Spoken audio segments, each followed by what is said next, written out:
In this lesson, we're going to talk about how we can introduce our dogs safely and in a systematic way to really help them be content in their crate.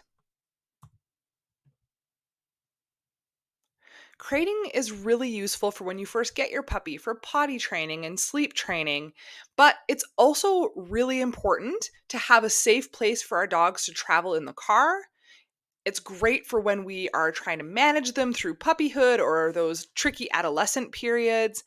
And it's also great if you're traveling to hotels or you take your dog to the groomer, the vet, or they need to have an overnight stay somewhere. This skill is wildly underrated, and it's one of the skills that I feel most of our puppy people and new dog clients struggle with the most. Often, what ends up happening is your puppy or dog squirms and cries in the crate, and we feel frustrated or upset or anxious about how we can help our dog or puppy through that process. And we allow the dog or puppy to come out of the crate and not have to use that as a space. And that's a huge, huge mistake. This is really, really an important thing that if you start it early on and set the expectations with your new puppy or dog right from the beginning, that this can be really a content and happy place for your dog and something that can be very useful depending on what your lifestyle looks like with your dog. So I would really encourage you to just really stick through the process, do the steps that we're going to outline here at your own dog's pace, and you will honestly have a really happy and content crating dog that this can be leveraged throughout the lifetime of your dog. The first step that we teach any puppy or dog with crating is to establish this pattern for going in and out. So I like to actually tie my crate door open in most cases. I don't want my puppy or dog to enthusiastically run in and then have the crate door slam behind them. So if it's a risk for you that your dog is going to be really enthusiastic when they're going in and they might rock the crate a little bit, definitely just tie that crate door open back onto itself and then it's nice and safe.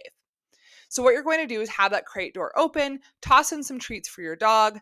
As they finish eating the treat, you're going to mark yes and toss one cookie out in front of the crate on the floor to reset them. You're going to repeat this several times until your dog is quickly going in and out of the crate without any hesitation. Sometimes this is one session for a dog, sometimes this is many sessions. So you just need to watch what your dog's behavior looks like before you move on. As they're becoming proficient, start feeding them more from the back of the crate to help reinforce them going all the way in. So, if we often feed always at the front of the crate, we might have a dog that sort of gravitates towards the front and doesn't want to stay in there. So, at this point, just switch your reward placement so that it's further into the crate. You're still going to reward and release with a treat toss to reset your dog. You're going to be looking for your puppy or dog that starts to understand this in and out pattern as you throw the cookie inside. And what you're going to want is for a dog that is basically going back into the crate before you toss in the treat. So this is when you're ready to start adding a cue. Prior to this, until my dog's going back in without that treat being tossed inside, I am not going to add a cue. When you're ready to add a cue, you're just going to withhold that treat inside the crate for just a second, wait for your puppy to go in there or your dog to go in there, and just as they're moving into the crate, you're going to use your cue. A lot of people will say crate, kennel, house, etc. Let's have a look at Mocha doing these steps.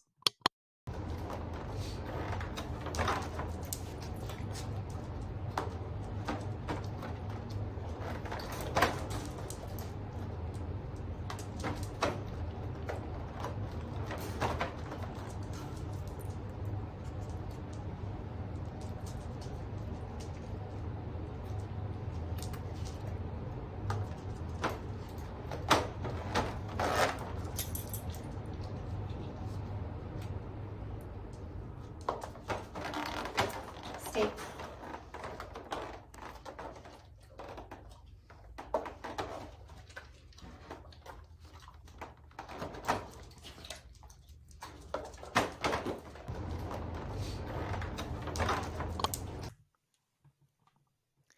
When you are ready to start closing the door, you're basically looking for a dog who's confidently able to run into the crate on cue and receive a treat inside the crate. So you shouldn't have to be using a lure or like a pre-cookie placed inside the crate to get them to go in. If you are not at that point, you are not ready to start closing the door.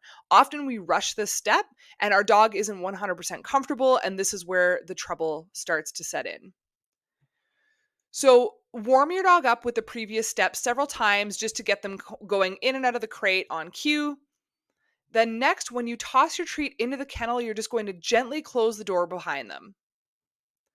Only keep it closed for just a brief second, long enough for you to drop a treat in there, reinforce them, and have them eat it.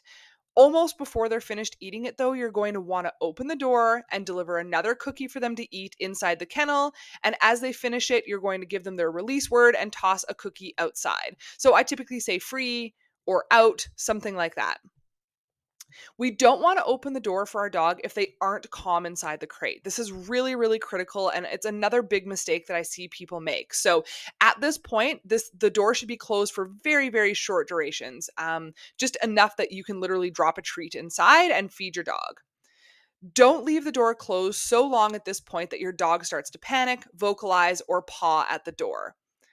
If they happen to do this, it's we've just moved too quickly, but make sure that you do not open the door while they're doing any of these behaviors. So you're going to want to wait for that split second for them to be quiet and calm and then open the door. If this happens, take note of how long you had the door closed for and just back up a little bit. If we're starting to open the door when these behaviors are happening, what ends up happening is that our dog gets reinforced for those behaviors. And that's a very strong lesson for our dogs and one that is not easy to undo. Let's have a look at Mocha with the closing the door step.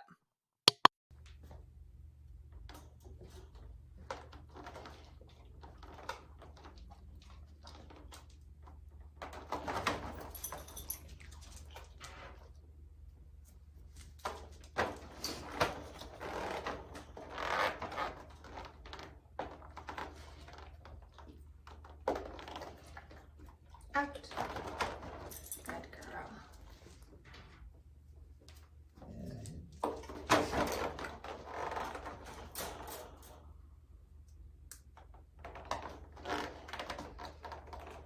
Stay.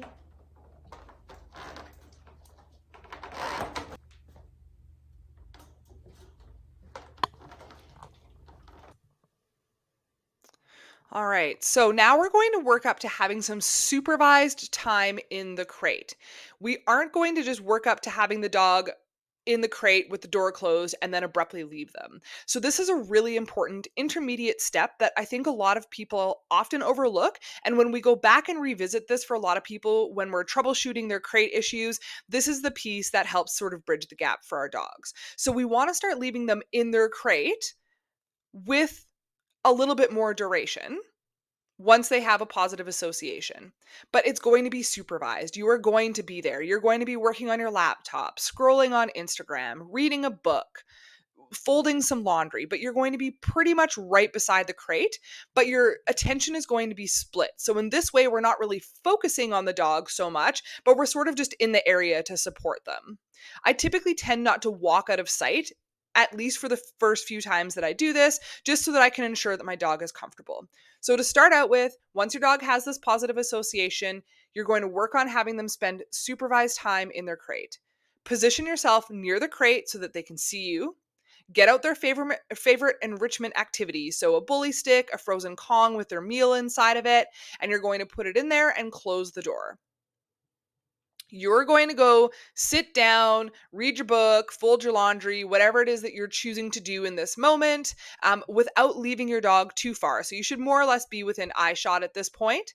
And this enrichment activity in the crate is going to act as a soother for your dog. It's going to calm them and it's going to give them something to do while they're in the crate, while you're specifically not focusing on them. So I'm not going in to reinforce the dog. I'm not talking to them. I'm basically just teaching them that the crate is where they get to do awesome things and it's a very relaxing environment and that I'm going to be more or less around even if I'm not fully paying attention to my dog at that moment. One really important tip to remember is that this step goes much smoother if your dog's needs are met. So, if your dog hasn't been exercised and they haven't had any training and they're really amped up and ready to go, this is not going to be a relaxing experience for anyone. So, I typically tend to set this up in my routine once my dogs had their exercise, they're hungry, so they are looking for their enrichment meal, and then this is going to help them relax in the crate. So, let's have a look at Mocha doing this step.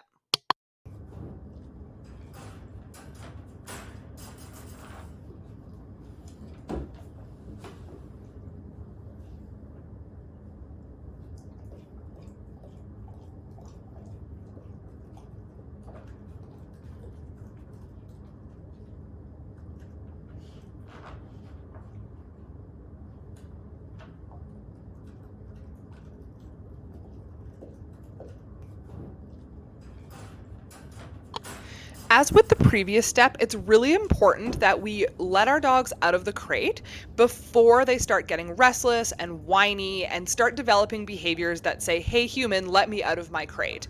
So, really keep that in mind when you are looking at the duration of when to let your dog out of the crate. We want to start extending the relaxation time in the crate. So we don't want to always do it the second they're immediately done their enrichment feeding, but we want to just kind of keep an eye on our dog and sort of gauge that amount of time that we have left in terms of their relaxation and contentment in the crate. The next step is when we move to time alone in the crate. So again, our dog now has a positive association with being in their crate while we're like doing things and our attention is split and we're not maybe like fully engaged with our dog in any capacity. So they're pretty comfortable with this step. This step might take you a couple of times or it might take you many times before you're ready to work up to them being completely alone. But you just need to gauge your dog's behavior. When you're ready to start leaving them alone, you're again going to get their favorite enrichment activity, like their food or a bully stick, something that's safe to leave with them. And you're going to put them in their crate. You're going to put the enrichment in there. You're going to close the door and you're going to walk away. At this point, you should be able to walk away, leave the house for a very short period of time, or go and do something completely out of the room from your dog. So, this is something that you need to, again, gauge for your particular dog. And not rush the process too fast. We're not going to leave them alone for 6 hours the first time that we leave them alone, right? So we're going to maybe leave them alone for like half an hour, something like that. Again, remember, if your dog's needs have been met and they've been exercised, this step is going to go much, much better. It's also really important to remember that this process, you might see some small whining, and that's going to be normal. But we don't want to have our dogs being anxious, crying, scratching at the door, or otherwise trying to escape their crate. If you see this, you need to go back to the previous step where your dog is crated, but they're supervised. And then you're slowly going to build up that step so that you can leave them in a different room and do some work, or like walk away out of eyesight and go do the dishes. So you might need to split that previous step up a little bit more for your particular dog if you're seeing any anxiety in the crate at this time alone stage. But typically, if you've worked through the previous steps, you should be able to get a little bit of duration with your dog being alone in the crate.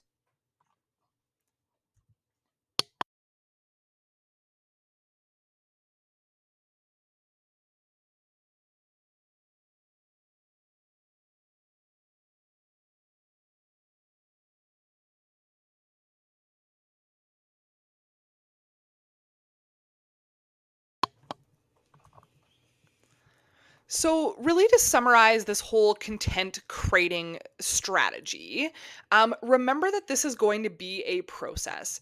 Do not rush through these steps, as that's when we start to see stress from our dogs. We want to see that our dogs are completely comfortable and that they're relaxed in the crate before we move on to the next step.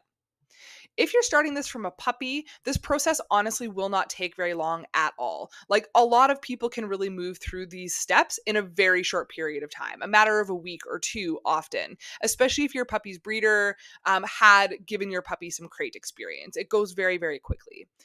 If you're crate training an older dog for the first time, like maybe they're a rescue or they're a new to you dog and they have not had any crate experience, we might need to move a little bit slower because obviously they have an established expectation about what their world looks like. And introducing a crate to an older dog is often just a big surprise to them. So we don't want to rush it and give them any stress or anxiety about it. But also remember to not give up. The effort is honestly worth it, and your life is so much better when you have a safe place to put your dog when you go out, when you travel, if you need to leave them unexpectedly at the vet or at the groomers or boarding or anything like that. If your dog is used to crating, it opens up so many opportunities for both of you. So I really encourage you to stick with the process. And if at any time you're worried about the behavior that you're seeing with your dog's crating, please reach out. We are absolutely here to help you.